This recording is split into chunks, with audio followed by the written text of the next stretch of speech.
खून, आत्महत्या, अपघात किंवा संशयास्पद मृत्यू झाला असेल तर शवविच्छेदन केलं जातं। कोल्हापुरात केवळ CPR मध्ये शवविच्छेदन म्हणजे पोस्टमार्टम केलं जातं। CPR मधील शवविच्छेदन कक्ष ही अशी वास्तू आहे जिथे नेहमीच एक गूढ गंभीर वातावरण असतं। या वास्तूविषयी इथल्या कर्मचाऱ्यांविषयी अनेकांच्या मनात भीतीयुक्त कुतूहल असतं, त्यामुळे यावर उघड बोललंही जात नाही। पण या शवविच्छेदन कक्षात होणारं काम अत्यंत महत्त्वाचं आणि जबाबदारीचं असतं।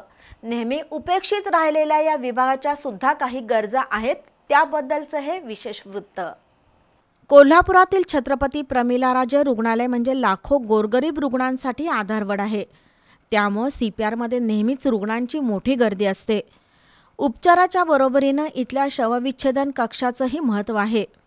खून, आत्महत्या, अपघात किंवा संशयास्पद मृत्यू झाल्यानंतर कायद्यानुसार शवविच्छेदन करणं आवश्यक असतं, कारण विच्छेदनातूनच मृत्यूचं नेमकं कारण स्पष्ट होतं।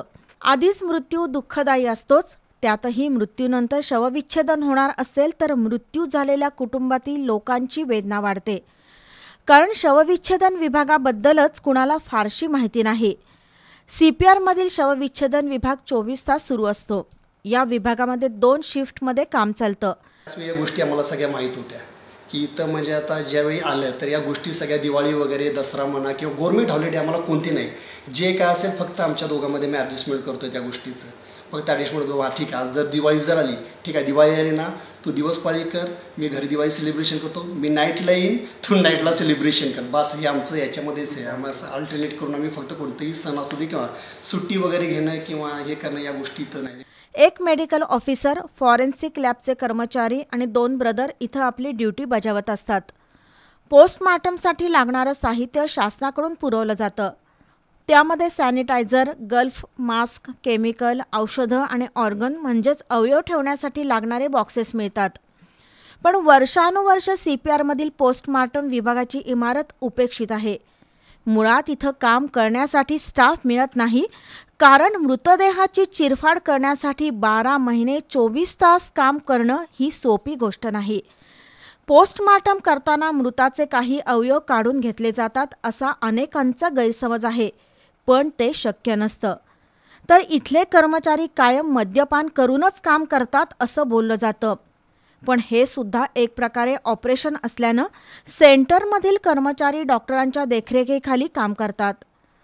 मुळात पोस्टमार्टम करणाऱ्या कर्मचाऱ्यांना शरीरशास्त्राचं ज्ञान असणं आवश्यक आहे, त्यामुळे हे काम करणाऱ्यांची अतिशय कमतरता आहे। स्त्री, पुरुष, लहान मुले किंवा बेवारस मृतदेहाचं विच्छेदन करताना या कर्मचाऱ्यांचा अक्षरशः कस लागतो। तर भाजून झालेला मृत्यू किंवा पाण्यात सडलेला मृतदेह याचं विच्छेदन करताना अत्यंत भीषण परिस्थिती असते, पण तरीही इथले कर्मचारी हे काम त्याच निष्ठेने करतात। मृतदेहाला सुद्धा सन्मान देऊन आणि मृत्यू झालेल्या व्यक्तीच्या नातेवाईकांची भावना समजून घेऊन इथले कर्मचारी तत्परतेनं काम करतात, पण त्यांना सामाजिक सन्मान मिळत नाही किंवा त्यांच्याबद्दल कुणी आदर कृतज्ञता व्यक्त करत नाही।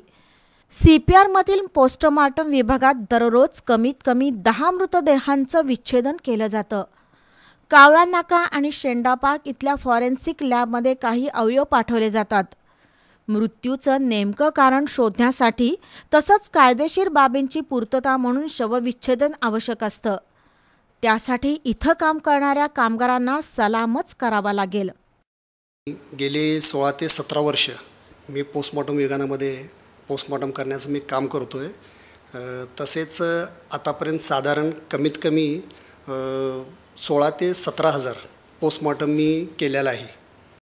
वास्तविक आता कोल्हापुरात आधुनिक पद्धतीचं शवविच्छेदन गृह असणं आवश्यक आहे, शिवाय नवी कोल्ड रूम उभारणं गरजेचं आहे। इथल्या कर्मचाऱ्यांना अधिक चांगल्या सुविधा, वाढीव मनुष्यबळ देण्याची आवश्यकता आहे, तरच या कर्मचाऱ्यांनाही थोडाफार दिलासा मिळेल, कारण शवविच्छेदनाचं काम करणं हे कुण्या ऐऱ्या-गैऱ्याचं काम नाही।